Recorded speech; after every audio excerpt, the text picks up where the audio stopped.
Hélène Frade, à la une de la presse ce matin, l'onde de choc à Monaco après le déclenchement d'un engin explosif lundi au pied d'un immeuble de la principauté.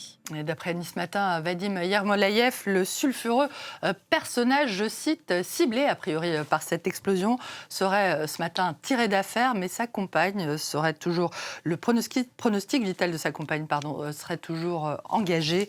L'édition modégasque du journal local raconte que cet oligarque ukrainien menait une vie sans histoire depuis plusieurs années à Monaco, mais il cite aussi des sources policières ukrainiennes, d'après lesquelles cet acte criminel serait lié au milieu des centres d'appel frauduleux, un réseau d'arnaques financières massives à l'échelle européenne, dans lequel la famille Yermolayev serait très impliquée, notamment l'un des fils Yermolayev, arrêté à Chypre l'année dernière, et condamné notamment à la confiscation de plusieurs millions d'avoirs criminels.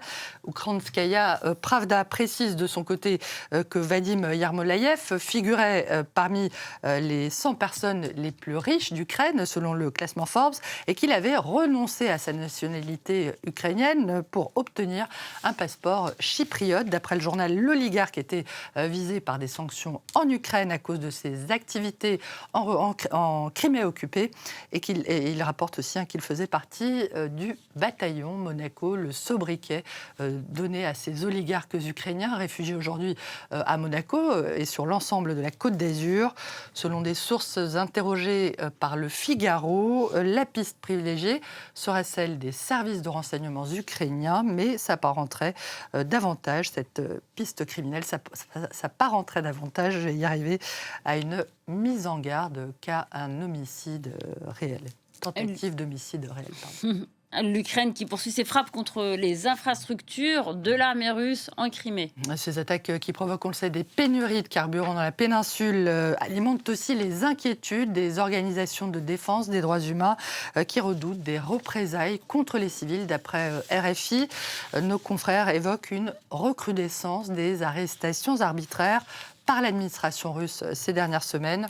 Ukrainskaya Pravda, à nouveau, rappelle que ces arrestations ont commencé dès le début de l'invasion de la Crimée par la Russie en 2014. Et selon ses estimations, au moins 230 personnes ont été victimes de disparitions forcées en Crimée ces 12 dernières années.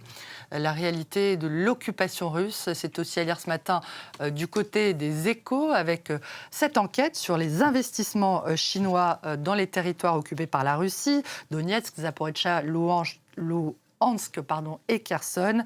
La Chine, qui ne reconnaît pourtant pas officiellement, en tout cas, l'annexion russe. Le journal évoque des investissements en masse par le biais d'intermédiaires russes dans la construction, les télécommunications et les banques notamment.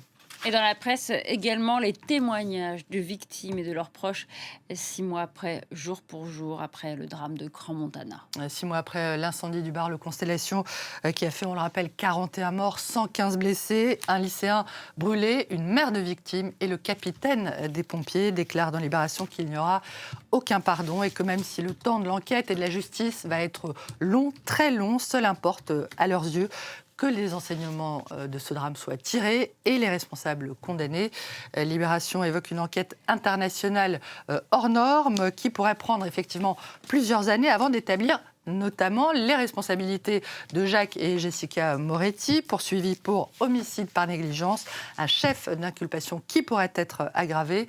Le Figaro fait effectivement état de nouveaux documents compromettants qui fragilisent la défense du couple, comme ce message édifiant envoyé en décembre 2019 par Jessica Moretti à plusieurs de ses employés, je la cite, « Si les clients veulent des scintillants, faites très attention, car s'ils les tiennent en hauteur et crament la mousse au plafond, le Constellation brûle ». Un message qui prouve, selon les procureurs, qu'elle était bien consciente des risques encourus.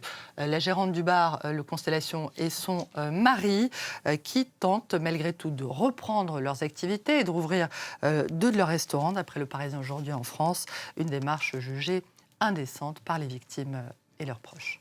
Le Parisien aujourd'hui en France, qui se réjouit, comme toute la presse française, de la victoire des Bleus cette nuit face à la Suède en 16e de finale du mondial. Et grâce, vous l'avez dit, au doublé, à un doublé de Kylian Mbappé et un but de Bradley Barcola, les Bleus se sont imposés facilement face aux Suédois, 3-0, qualifiés donc pour les huitièmes de finale face au Paraguay. Ce sera samedi prochain. Bref, du très haut potentiel, dixit l'équipe dont le papier est pas mal non plus.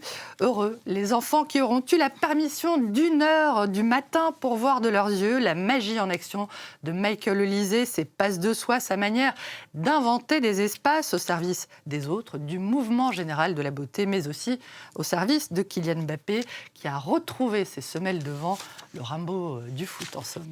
Oui, et qu'on continuera